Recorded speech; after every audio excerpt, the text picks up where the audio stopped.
नमस्कार दोस्तों, welcome to Laxmikanth line by line series. इसमें हम लोग एम लक्ष्मीकांत पॉलिटी की बुक को लाइन बाय लाइन समझते हैं और पढ़ते हैं। आज ये हमारी थर्ड क्लास है और इसको देखने से पहले पिछली दोनों क्लासों को ज़रूर देखें।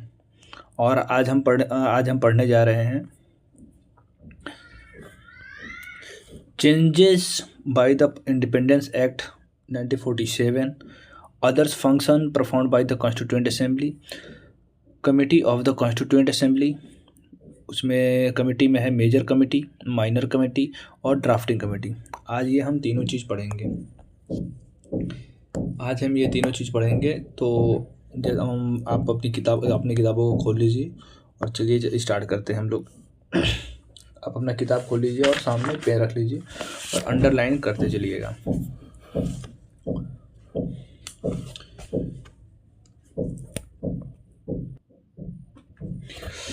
Changes by the independence act 1947। अब हम समझते हैं कि इंडियन इंडिपेंडेंस एक्ट 1947 ने कॉन्स्टिट्यूएंट असेंबली की पोजीशन में क्या क्या चेंज किया। अपना किताब खोलिएगा। The representative of the princely state who had stayed away from the constituent assembly gradually joined it on April 28, 1947. Representative of the 6 states were part of the assembly. After the acceptance of the Mountbatten Plan of 3 June 1947 for the partition of the country, the representative of the most of the other princely states took their seats in the assembly. The member of the Muslim League from the Indian Dominion also entered the assembly. शुरू में जैसे पहले देखे थे, princely state के representative constitute में से दूर थे। जैसे कि शुरू में जब हुआ था, जब कॉन्स्टिट्यूएंट असेंबली जब फॉर्म हुई थी, उस समय जो प्रिंसली स्टेट बोला था कि भाई हम इंडिपेंडेंस रहेंगे, हमको कोई लेना देना नहीं है, वो उसमें शामिल नहीं हुए थे। अब इसमें लेकिन वो धीरे धीरे क्या हुआ, ग्रेजुअली ज्वाइन करने लगे। सिचुएशन चेंज हुई और वो ग्रेजुअली ज्वाइन कर लिए। 28 अप्रैल किताब देखिएगा अब 28 अप्रैल 1947 को 6 प्रिंसली स्टेट के रिप्रेजेंटेटिव कॉन्स्टिट्यूएंट असेंबली का हिस्सा बन गए। और ये जो सिक्स प्रिंसली स्टेट्स है वो कौन कौन से थे? बड़ौदा था, बीकानेर था, जयपुर था, पटियाला था, रेवा और उदयपुर। इफेक्ट इसका क्या क्या हुआ था? जैसे कि इफेक्ट क्या क्या हुआ था 1947 का इफेक्ट क्या था? ठीक है, आगे बढ़ते हैं।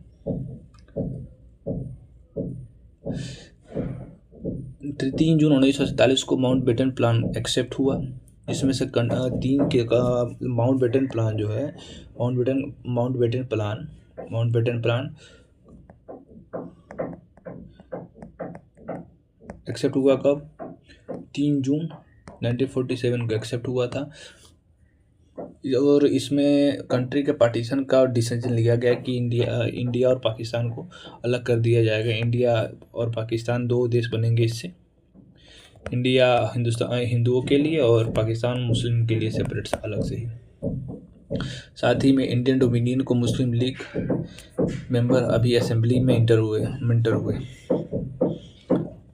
देखते हैं कि जो क्या बोलते हैं, इंडिपेंडेंस एक्ट जो 1947 है, उसके थ्रू इस एक्ट में क्या क्या 3 मेजर चेंजेस हुए। 3 मेजर चेंजेस क्या क्या हुए थे कॉन्स्टिट्यूएंट असेंबली इंडिपेंडेंस एक्ट के द्वारा कॉन्स्टिट्यूएंट असेंबली में? ठीक है। The assembly was made a fully sovereign body which could frame any constitution it placed. The act empowered the assembly to abrogate or alter any law made by the British Parliament in relation to India. पहला इसमें क्या था कि जो सबसे पहला change ये था कि इस चेंज क्या था, कॉन्स्टिट्यूएंट असेंबली को फुल्ली सोवरेन बॉडी बना दिया गया। इसका मतलब ये हुआ कि जिसमें असेंबली कोई भी कॉन्स्टिट्यूशन फ्रेम कर सकती है, जैसा वो चाहे अपने हिसाब से, अपने देश के आवश्यकता अनुसार वो अपने कॉन्स्टिट्यूशन को बना सकती है। और इस एक्ट में को यह पावर दी गई कि वो British parliament British parliament India से रिलेटेड किसी भी लॉ को अल्टर या एब्रोगेट कर सकती है। जैसे जो भी ब्रिटिश पार्लियामेंट का रोल मतलब था, जैसे पहले जो ब्रिटिश के लॉ चलते थे इंडिया में, उसको जो हमारी कॉन्स्टिट्यूंट असेंबली बनी थी उसको ख़त्म भी कर सकती थी, अल्टर कर सकती थी, या उसको मॉडिफाइड कर सकती थी, उसको रख सकती थी। वो सीधे टोटली कॉन्स्टिट्यूंट असेंबली के ऊपर था, कॉन्स्टिट्यूंट असेंबली के ऊपर था। अब हम नेक्स्ट देखते हैं सेकेंड चेंज क्या हुआ था। The assembly also became a legislative body. In other words, two separate functions were assigned to the assembly, that is, making of constitution for free India and enacting the ordinary law for the country. These two tasks were to be performed on separate days. Thus, the assembly became the first parliament of free India, मतलब dominion legislature. Wherever the assembly met as the constituent body, it was chaired by Dr. Rajendra Prasad, and when it met as the legislative body, it was chaired by G.V. Malvankar. These two functions continued till November 26, 1949. The task of making constitution was over. अब इसमें क्या था, जो assembly का दो role दिया गया था। इसमें जो दूसरा मेजर रोल था क्या, इनको डबल रोल दिया था क्या। कॉन्स्टिट्यूएंट असेंबली सिर्फ कॉन्स्टिट्यूशन बनाने वाली बॉडी नहीं थी, नहीं रही, बल्कि वो लेजिस्लेटिव बॉडी मतलब अब ऑर्डिनरी लॉ भी बनाएगी। ऑर्डिनरी लॉ बनाना और उसको पास करना, दो काम आ गए इसके पास। पहला अब काम अलग अलग दिखेगा। पहला काम था फ्री इंडिया के लिए कॉन्स्टिट्यूशन बनाना, फ्री इंडिया के लिए क्या करना, कॉन्स्टिट्यूशन बनाना, और कंट्री के लिए ऑर्डिनरी लॉ कि देश कैसे, उस समय फ़िलहाल जब तक संविधान नहीं बना था उसके लिए, उस समय उसको देश को चलाने के लिए ऑर्डिनरी लॉ की ज़रूरत पड़ती थी। वो ऑर्डिनरी लॉ बनाने के लिए लेजिस्लेटिव की तरह काम कर रहा था, लेजिस्लेटिव या बोले तो पार्लियामेंट की तरह काम कर रहा था। ठीक, ये जो दोनों काम थे, ये दोनों काम अलग अलग दिनों पर परफॉर्म किए जाते थे। इस वजह से कॉन्स्टिट्यूएंट असेंबली फ्री इंडिया का फर्स्ट पार्लियामेंट बन गया। मतलब ये पूछा जा सकता है आपसे कि जो इंडिया का फर्स्ट पार्लियामेंट कौन था, क्या था। तो फर्स्ट पार्लियामेंट क्या था, कॉन्स्टिट्यूएंट असेंबली ही थी, जो संविधान बनाने के भी काम करती थी और ऑर्डिनरी लॉ बनाने के काम करती थी। पार्लियामेंट क्यों थी, क्योंकि वो ऑर्डिनरी लॉ पास करती थी जो देश को चलाती थी।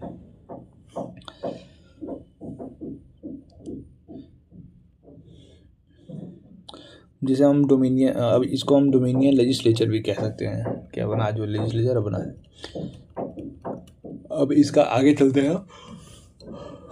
और ये जो दोनों फंक्शन है, इनका संविधान बनाने का और कॉन्स्टिट्यूएंट असेंबली, दोनों एक साथ कब तक चलते हैं, 26 नवंबर 1949 तक चलते रहते हैं, जब तक कि कॉन्स्टिट्यूशन बन नहीं जाता है। क्योंकि 26 नवंबर आप जानते हैं, 26 नवंबर 1949 तक हमारा संविधान बन के तैयार हो गया था।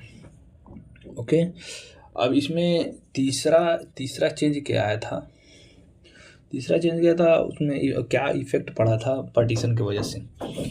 The Muslim league member hailing from the area included in the Pakistan withdrew from the Constituent Assembly for India.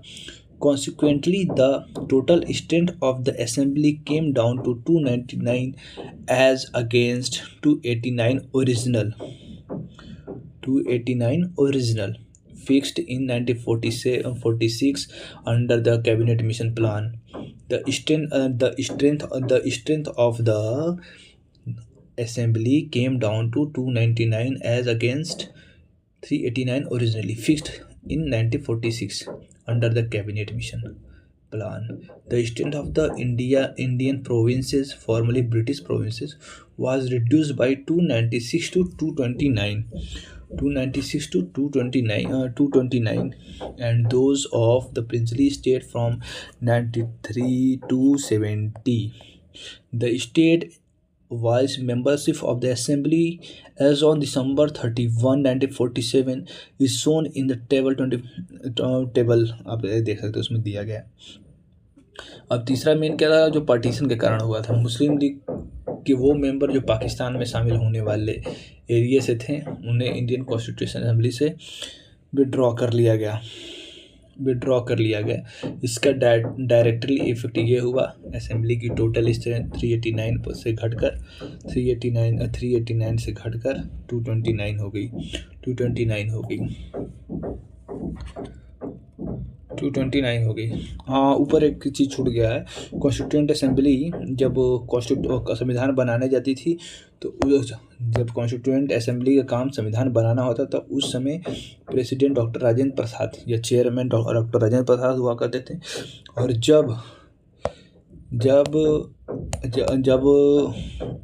जब कॉन्स्टिट्यूंट असेंबली लेजिस्लेटिव रोल में रहती थी, अर्थात ऑर्डिनरी लॉ जो देश को चलाने के लिए उस समय ज़रूरी थे, जब तक कि संविधान नहीं बन जाता था, उस समय जब ऑर्डिनरी लॉ बनाने के लिए कॉन्स्टिट्यूंट असेंबली जाती थी तो उस समय जो उसका अध्यक्षता जीवी मौलंकर साहब करते थे। ठीक है। और ये जो स्ट्रेंथ था 389 जो शुरू में था वो घटकर 289 हो गया। ये कैसे हो गया उसमें, क्योंकि पाकिस्तान जो मुस्लिम लीग थी वो अपना पाकिस्तान के लिए वो निकल गई कि चलो भैया पाकिस्तान चलते हैं, अपना पाकिस्तान बना लिया। अब आता है अदर फंक्शन क्या क्या किया गया उसके द्वारा, कॉन्स्टिट्यूंट असेंबली के द्वारा अदर फंक्शन कौन सा परफॉर्म किया गया। एक बार हम रिकैप कर लेते हैं कि ऊपर हम क्या क्या पढ़े हैं। इंडियन इंडिपेंडेंस एक्ट 1947 का क्या इम्पैक्ट था, जिसने कॉन्स्टिट्यूएंट असेंबली को फुल्ली सोवरिन लेजिस्लेटिव अथॉरिटी वाली और रिस्ट्रक्चर बॉडी बना दी है। ठीक है, यहाँ तक समझ में आ गया। अब नेक्स्ट पढ़ते हैं हम क्या है, other function performed by the constituent assembly. किताब लिखिएगा। In addition to the making of the constitution and enacting of ordinary law, the constituent assembly also perform the following functions. पहला क्या था, it ratified the Indian memberships of the Commonwealth in 1949। सबसे पहला additional function था क्या, जो Commonwealth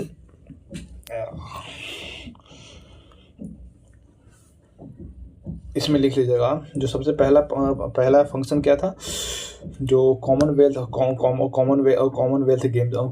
games जो होता था, कॉमनवेल्थ कंट्री जो होते थे, जो कॉमनवेल्थ कौन से कंट्री थे, जो कभी ना कभी ब्रिटिशर्स जो अंग्रेज थे उसके अंडर में कभी ना कभी वो कंट्री थी, वो कॉमनवेल्थ कंट्री में गिनी जाती, तो उनका एक समूह था। इंडिया उसका ऑफिशियली में 1949 में कॉमनवेल्थ का मेंबर बन गया। ठीक है, अब ये बात ध्यान रखिएगा, कोई दिक्कत नहीं है। कॉमनवेल्थ में मेंबर बन गया।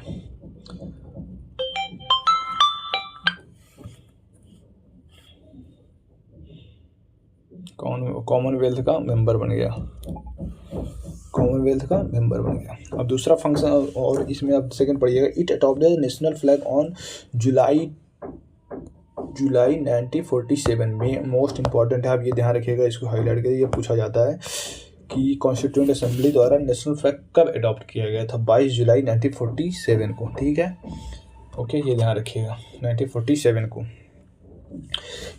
It adopted the national anthem on January 24, 1950। मतलब नेशनल एंथम कब किया गया था, नेशनल एंथम 24 जनवरी 1950 को अडॉप्ट किया गया था। ठीक है, और इसी दिन यानी 24 जनवरी 1950 को ही नेशनल सॉन्ग भी अडॉप्ट कर लिया गया था।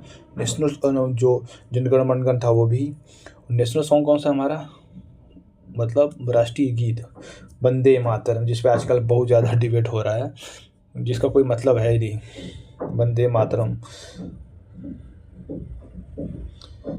It elected Dr. Rajendra Prasad as the first president of India on January 24, 1950। मतलब डॉक्टर राजेंद्र प्रसाद को सबसे पहला प्रेसिडेंट इलेक्ट किया गया था 24 जनवरी 1950 को। ओके, मतलब हमारे सबसे पहले फर्स्ट प्रेसिडेंट कौन थे? डॉक्टर राजेंद्र प्रसाद। कब चुना गया था? 24 जनवरी 1950 को। अब आप ये सोच रहे होंगे सब चीज़ 24 जनवरी 1950 को ही क्यों चुना जा रहा है? 24 जनवरी 1950 को इसलिए चुना जा रहा है कि इस दिन जो फाइनल जो होता है, फाइनल मीटिंग हुआ था कॉन्स्टिट्यूएंट असेंबली का। ठीक है, अब आगे बढ़ते हैं। In all the constituent assembly had 11 sessions over 2 years, 11 months, 18 days. The constitution makers had gone through the constitution of about 60 country and the draft constitution was considered for 114 days या 114 days. The total expenditure incurred on making the constitution around 40 lakhs, 64 lakh उस समय के हिसाब से। अब आप देखेंगे total session इसमें कितने लगे थे। टोटल इन सबको मतलब इन सब कामों के दौरान कॉन्स्टिट्यूएंट असेंबली ने टोटल 11 सेशन लिए थे, 11 सेशन इंडक्ट किए थे और पूरे काम को कंप्लीट करने में, मतलब संविधान बनाने के पूरे काम को कंप्लीट करने में 2 साल 11 महीने 18 दिन लग गया था। 18 दिन टोटल लग गया था, ये आप इसको याद रखिएगा। Study of other constitution, okay, और दूसरे जो मतलब, और ये पैसा कितना लगा था? 64 लाख रुपए लगे थे और 11 सेशन लगा था टोटल। अब ये ध्यान रखिएगा। और हम लोग पूरे जो कितने देशों का संविधान को स्टडी किए थे, जो हमारे कॉन्स्टिट्यूशन मेकर थे, जो संविधान बनाए थे, उन्होंने 60 कंट्री के संविधान को पढ़ा हुआ था, उसको खंगाला हुआ था, इसके बाद जाके अपना संविधान, इंडिया का संविधान बनाया गया। इसको बनाने में टोटल 114 दिन लगे थे। कितने दिन लगे थे? 114 दिन, ये बात ध्यान रखिएगा। और मैंने जैसे बता रहे थे कि हम 24 जनवरी 1950 को क्या हुआ था? फाइनल मीटिंग हुआ था। फाइनल मीटिंग या फाइनल सेशन बोल सकते हैं इसको। ठीक है। On January 24, 1950 the constituent assembly held it's final session. It did not end the continued as the provincial parliament of India from January 26, 1950 till the formation of new parliament after the first general election 1951. ठीक है। अब इसमें क्या लिखा हुआ है? 24 जनवरी 1950 को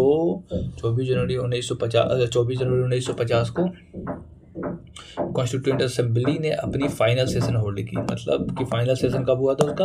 अब इस दिन हुआ था। किस दिन हुआ था? इस दिन हुआ था। कब हुआ था? 24 जनवरी 1950 को हुआ था। 24 जनवरी 1950 को हुआ था। अब ये मत देखिएगा कि हम यहाँ पे इतना गंदगी कर दिए। इसे आपको PDF जो क्लीन मिलेगा, लेकिन ये आपको रिवीजन के लिए बहुत ज़रूरी है। आप भी ऐसे ही गंदगी किया कीजिए। गंदगी करने से मतलब नहीं है, पढ़ने से मतलब है और उसको कंसोलिडेट करने से मतलब है। दिमाग में बैठेगा, कोई दिक्कत नहीं है, पेज गंदा होने दीजिए। आगे बढ़ते हैं। 24 जनवरी 1950 को कॉन्स्टिट्यूएंट असेंबली अपना फाइनल सेशन होल्ड करती है, लेकिन यहाँ असेंबली का काम ख़त्म नहीं हुआ था। 26 जनवरी 1950 से कॉन्स्टिट्यूएंट असेंबली इंडिया की प्रोविंशियल पार्लियामेंट के रूप में काम करने लगी। अब जो यहाँ पे तो फाइनल सेशन हो गया, संविधान हमारा बनके कंप्लीट हो गया। अब 26 जनवरी 1950 से अब जो कॉन्स्टिट्यूएंट असेंबली जो थी, अब वो टोटली पार्लियामेंट में कन्वर्ट हो गई। ओके, अब ये अरेंजमेंट, ये जो पार्लियामेंट के रूप में काम करने का अरेंजमेंट 1951 से 1952 के फर्स्ट जनरल इलेक्शन के बाद न्यू पार्लियामेंट बनने तक चला। मतलब कि 1951 और 52 में फर्स्ट जनरल इलेक्शन हुआ था इंडिपेंडेंट इंडिया का। तब तक ये जब, और इसके बाद न्यू पार्लियामेंट बना, तब तक ये ऐसे ही चलते रहा कि कॉन्स्टिट्यूएंट असेंबली पार्लियामेंट के रूप में काम करती थी। अब यहाँ हम थोड़ा रिकैप करेंगे। अब यहाँ पे हम ये देखेंगे कि कॉन्स्टिट्यूएंट असेंबली सिर्फ कॉन्स्टिट्यूशन बनाने वाली बॉडी नहीं थी, बल्कि उसने नेशनल सिंबल्स अडॉप्ट किए, प्रेसिडेंट इलेक्ट किया और टेम्पररी पार्लियामेंट के रूप में भी काम किया था। मतलब कि हमारा कॉन्स्टिट्यूएंट असेंबली बहुत सारा काम किया था। आप इसको रिवीजन जरूर कीजिएगा, नहीं तो सारा खोपड़ी से उड़ जाएगा। और ये पॉलिटी एक ऐसा सब्जेक्ट है कि अगर 15 क्वेश्चन आते हैं तो उसमें से 13 क्वेश्चन सही किया जा सकता है यूपीएससी में। और ऐसा कोई भी सब्जेक्ट नहीं मिलेगा आपको यूपीएससी में जिसमें 15 में से 13 किया जा सकता है। 13 का नंबर डायरेक्ट 26 नंबर, और कट ऑफ 75 जाता है। आप देख लीजिए कितने करीब आ चुके हैं।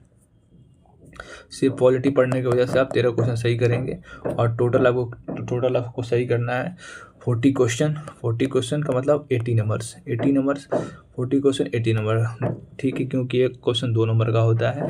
अब 26 नंबर अगर यहाँ से गेन कर लेते हैं तो आप सोच लीजिए इसमें कितना लिवरेज प्राप्त कर लेंगे। ठीक है, 13 क्वेश्चन, और इसके बाद ज्योग्राफी पढ़ लीजिए, और इसके बाद इकॉनमी। ये 3 सब्जेक्ट, पॉलिटी, जियोग्राफी, इन्वायरमेंट और इकॉनमी, ये 4 सब्जेक्ट से ही आप 80+ नंबर प्राप्त कर लेंगे। लेकिन बस ये है, बशर्ते आप सही तरीके से पढ़ेंगे तब। अब हम आगे पढ़ते हैं। ड्राफ्टिंग कमेटी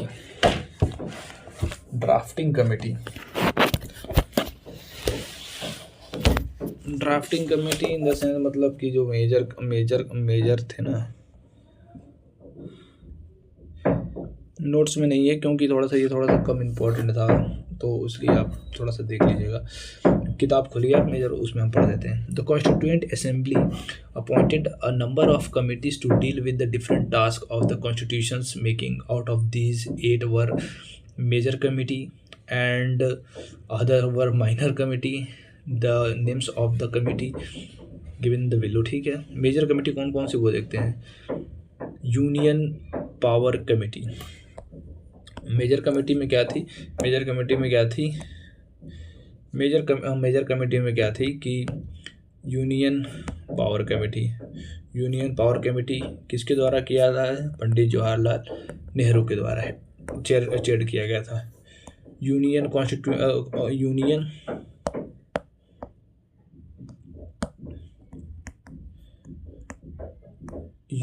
कॉन्स्टिट्यूशन कमेटी, इसको भी कौन किया था, पंडित जवाहरलाल नेहरू। ठीक है, जो प्रोविंशियल कॉन्स्टिट्यूशन कमेटी कौन किया था, प्रोविंशियल का मतलब पटेल साहब, सरदार वल्लभ भाई पटेल।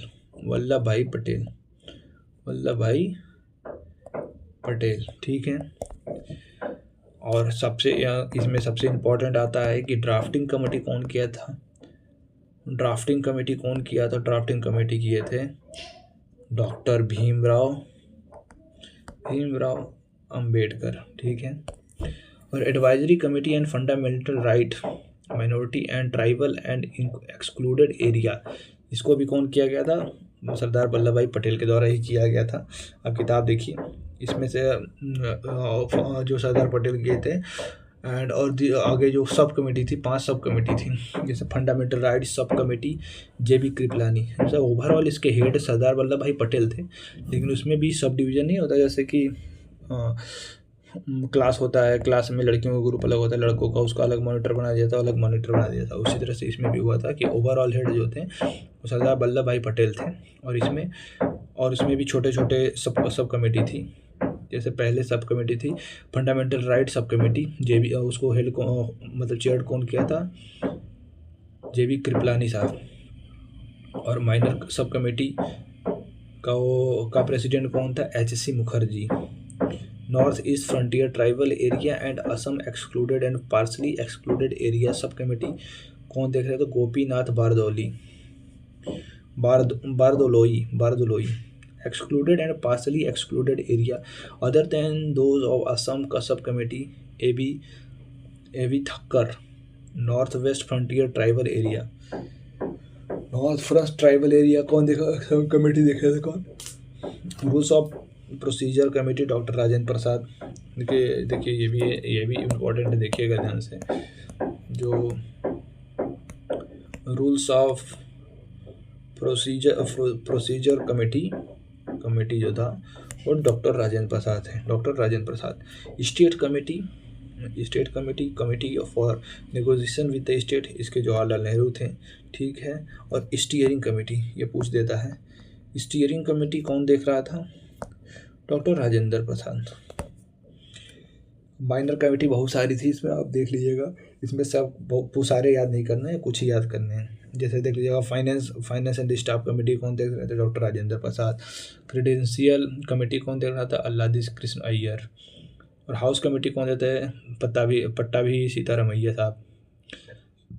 और प्रेस गैलरी कमेटी उषा नाथ सेन। नीचे क्वेश्चन एक बार दीजिएगा। ठीक है। एडहॉक कमेटी ऑन सिटीजन कौन था? S Varadachari, not assembly of member, ये मेंबर नहीं थे, इसलिए थोड़ा सा देख लीजिएगा। अब हम आते हैं ड्राफ्टिंग कमेटी पे। कहाँ आते हैं हम लोग? ड्राफ्टिंग कमेटी पे।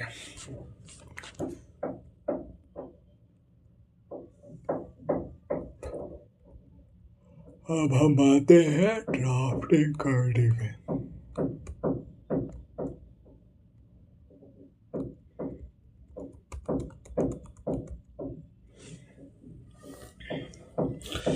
अब हम बात करते हैं ड्राफ्टिंग कमेटी की, जो कॉन्स्टिट्यूएंट असेंबली की सबसे इम्पोर्टेंट कमेटी थी। कौन थी सबसे important committee?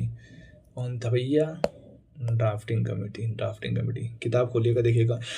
Among all the committee of Constituent Assembly, the most important committee was drafting committee, set up on August 2947, मतलब 29 अगस्त 1947 को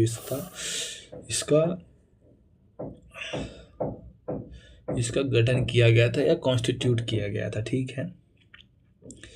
It was the committee that was entrusted with the task of preparing a draft of new constitutions. It consisted of 7 members. They were member में total, drafting committee में total 7 member थे। और ये कौन कौन थे आप देखिएगा ध्यान से। ठीक है, तो भाई साहब भूल जाएंगे। और इसका मेंबर पूछ देता है कि इसमें से कौन नहीं थे, इसलिए हम लोग को याद करना बहुत ज़्यादा ज़रूरी है।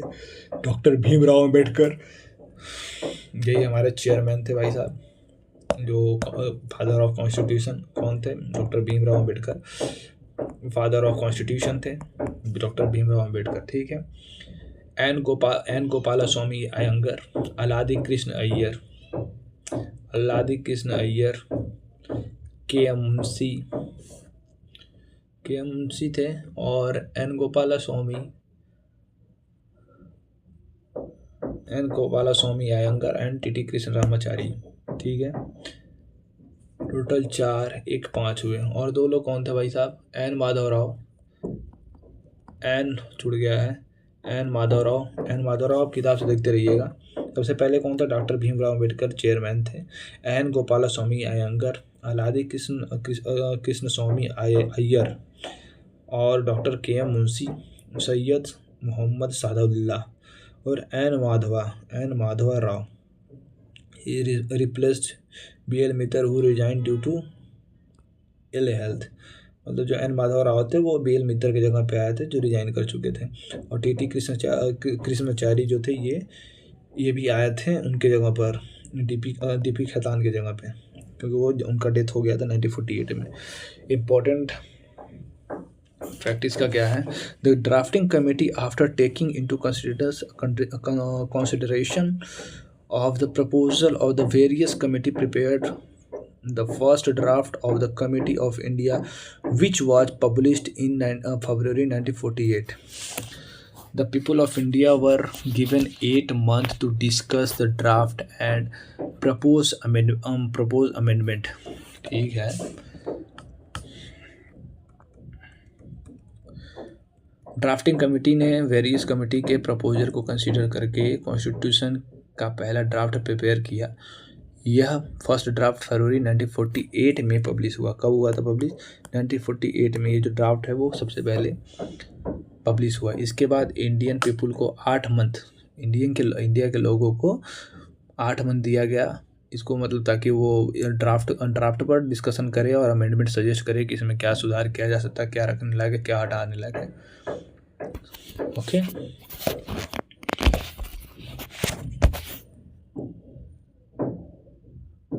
The drafting committee took less than 6 months to prepare its draft. It all set only 141 days. Prominent part of the deliberation of the assembly. He was known for the logical, forceful, and persuasive argument on the floor of assembly.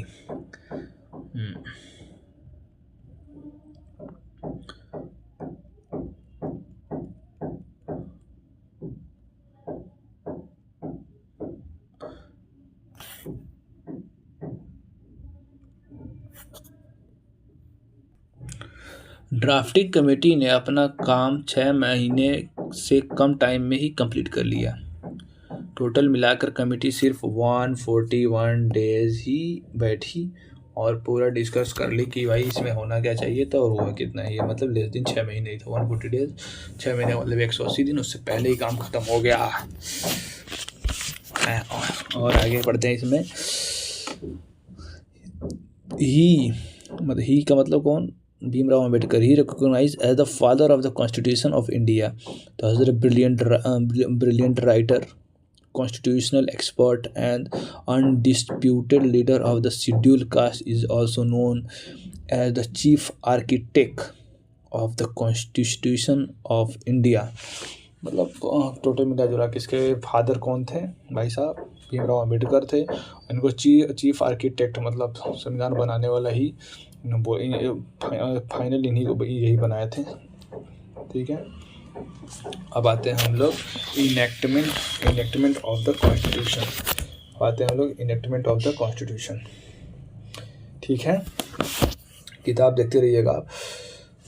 Enactment of the constitution. Doctor Bhimrao Ambedkar introduce the final draft of the constitution in the assembly on November 4 November 1948। First reading हुआ था यहाँ पे। The assembly had a general discussion on it for 5 days। मतलब 4 नवंबर 1948 को first reading हुई और ये जो जनरल डिस्कशन वो 5 दिनों तक चला। मतलब टिल 9 नवंबर 1948। मतलब बोल सकते हैं जो इंट्रोड्यूस कब किया गया था? 4 नवंबर 1948 को इंट्रोड्यूस किया गया था और इसमें टोटल ये 5 दिनों तक चला। मतलब 9 नवंबर तक चला।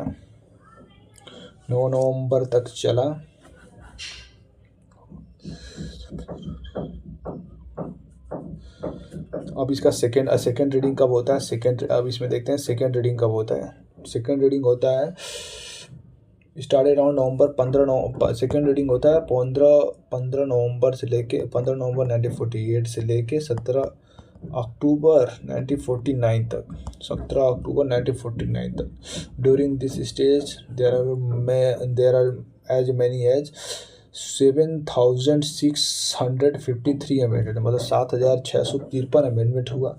वर प्रपोज्ड एंड 2473 मतलब 2,473 2,473 were actually discuss.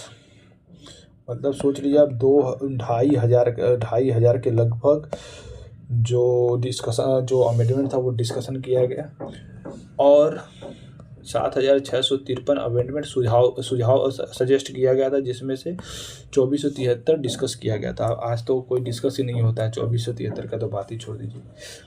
The third reading was the draft started on 14 November 1949। Doctor Bhimrao Ambedkar moved a motion the constitution as settled by the assembly be passed. The motion on draft commission was declared as passed on November 26, 49। मतलब अब draft committee ने ये बोल दिया कि भाई साहब जो कॉन्स्टिट्यूशन का जो ड्राफ्ट था वो पास हो गया 26 जनवरी 1949 को। Receive the signature of member and present. Out of 299 member of the assembly only 284 मतलब 299 में से कितने लोग साइन कर दिए थे भाई साहब? 284 मतलब 299 में से 284 लोग साइन किए थे। संविधान जब बना था तो संविधान पर जो नियम पास हुए थे उस पर टोटल 284 लोगों के सिग्नेचर थे। ठीक है, ये सब फैक्चुअल डाटा है, ये सब पूछा जाता है यूपीपीसीएस में। यूपीएससी में शायद ही पूछे, लेकिन अब तो ऐसा पैटर्न हो गया कि यूपीएससी भी पूछ सकता है। There is also the date mention in the preamble as the date on which the people of India in the constituent assembly adopted, enacted, and gave themselves their constitution। ठीक है, आगे देखते हैं।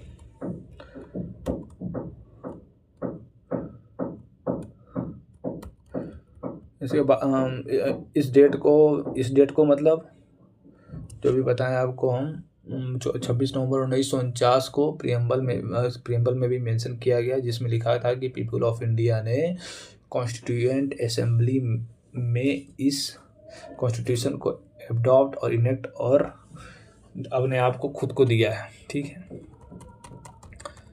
अब इसमें क्या था आगे देखेंगे हम। आगे क्या देखेंगे, the constitution as adopted on November 26, 1949 contain the preamble 395 article and 8 schedules. मतलब 26 नवंबर 1949 को अडॉप्ट किया गया संविधान में एक प्रीएम्बल था, 395 आर्टिकल थे और 8 शेड्यूल था। अब ये सारे अमेंडमेंट करके बढ़ चुके हैं। अब जो आर्टिकल है वो 444 प्लस हो चुका है, शेड्यूल जो है 12 हो चुका है। ठीक है, इसी तरह ये बढ़ चुके हैं। और एक बात यहाँ पे इम्पोर्टेंट है, जो प्रीएम्बल को जो इनेक्ट किया गया था, मतलब प्रीएम्बल को इनेक्ट किया गया था वो पूरा कॉन्स्टिट्यूशन बनने के बाद किया गया था। ये नहीं कि प्रीएम्बल ऐसा चीज़ है कि जो वो संविधान के पूरी आत्मा को बता देती है। प्रीएम्बल में पूरा आत्मा बसा हुआ है कि इसको पढ़ने के बाद कि हमारे संविधान की नीयति क्या है। लेकिन इसको कब बनाया गया, सबसे पहले जब कॉन्स्टिट्यूशन पूरी तरह से बन गया तब इसके बाद इसको बनाया गया था। Okay, is there any problem? No, the preamble was enacted after the entire constitution was already enacted. Okay, doctor Bhimrao Ambedkar, then law minister, piloted the draft constitution in the assembly. He took a very prominent part of the deliberation of the assembly. He was known for the logical force and persuasive argument on the floor of assembly. He recognized as the father of the Constitution of India, the brilliant writer, constitutional expert, and the undisputed leader of the scheduled caste, is also known as the chief architect of the constitution। ये हम पहले ही बता चुके हैं कि मतलब ये पहले ही बता चुके हैं कि जो इनका मान लो रोल क्या था, एक बार फिर से देख लेते हैं। रोल ऑफ भीमराव अंबेडकर क्या था इस पूरे प्रोसेस में? डॉक्टर भीमराव अंबेडकर ने ड्राफ्ट कॉन्स्टिट्यूशन को पायलट किया, मतलब उनकी गाड़ी जो एरोप्लेन थे उसको पायलट बन के उन्होंने चलाया ड्राफ्ट कॉन्स्टिट्यूशन को। वो असेंबली में logical, forceful and persuasive argument देने के लिए जाने जाते थे, मतलब हैवी अपना बात मनवाने के लिए। इसी वजह से उन्हें father of constitution of India बोला जाता है और chief architect of Indian constitution कहा जाता है।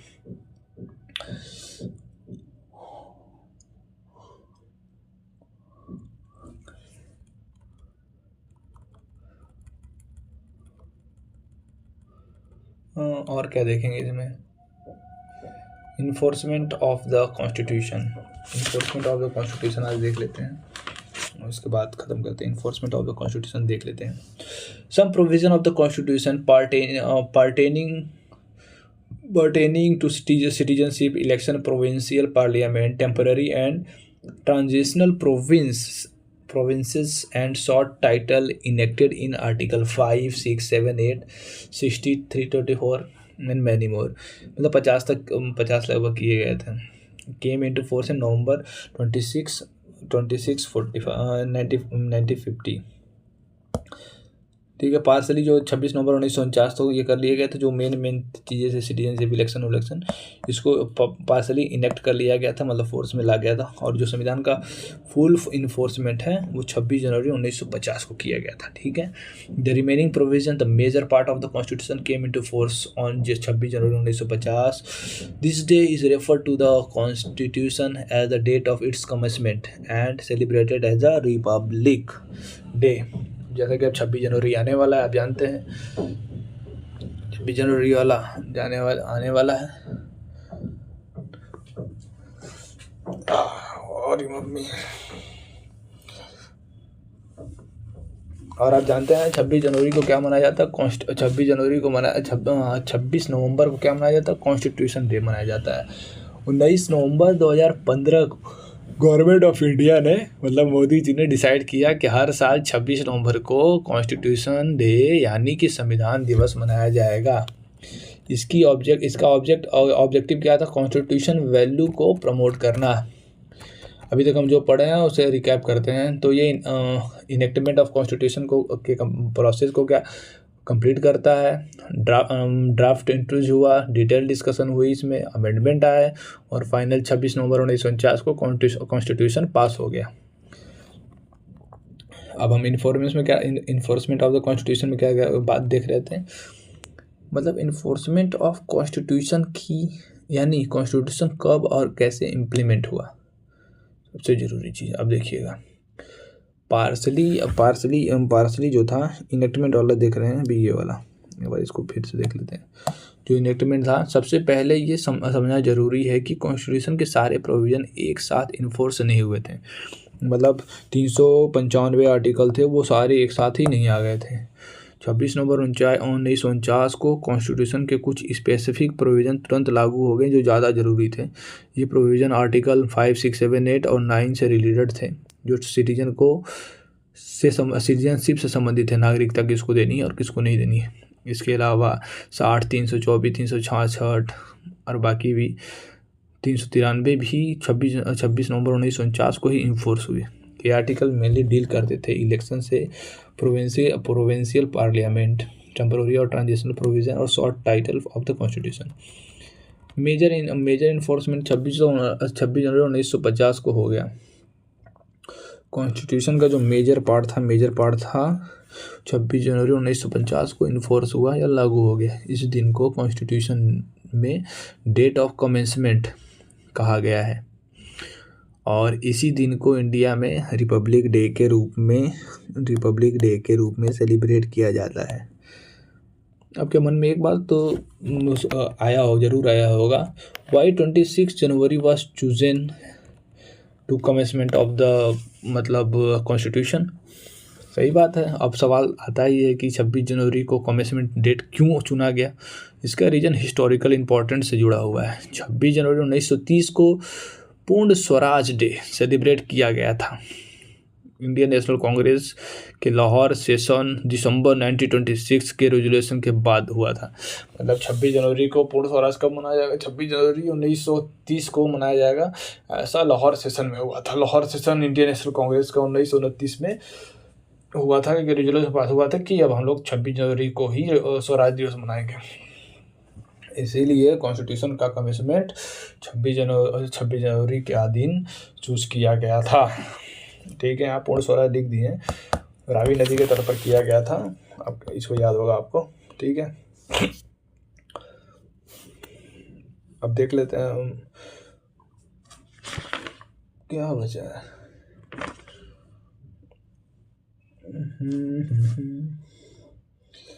आप पढ़ लीजिएगा, अगर कुछ न समझ में आया तो हमें बताइएगा। ठीक है, एक बार देख लेते हैं हम लोग। 26 जनवरी was especially chosen as the date of commencement of the Constitution because of its historical importance. It was on the date in 1930, मतलब 1930 में that पूर्ण Swaraj day was celebrated. Following the resolution of Lahore session December 1929 of the INC Indian National Congress, ये आपको बता चुके हैं। With the commencement of the act constitution the Indian independence act 1947 and the Government of India Act 1935 with all enactment amending or supplementing the latter act was repealed. The abolish of Privy Council Jurisdiction Act 1949, however, is continued. Higher court के against appeal जो London में होता था उसे ख़त्म कर दिया गया था, अबॉलिश कर दिया कि अब हमारे देश की प्रॉब्लम का समस्या जो भी हमारा लीगल केस होता है उसे तो पूरी तरह से अब हमारे देश में ही किया जाएगा।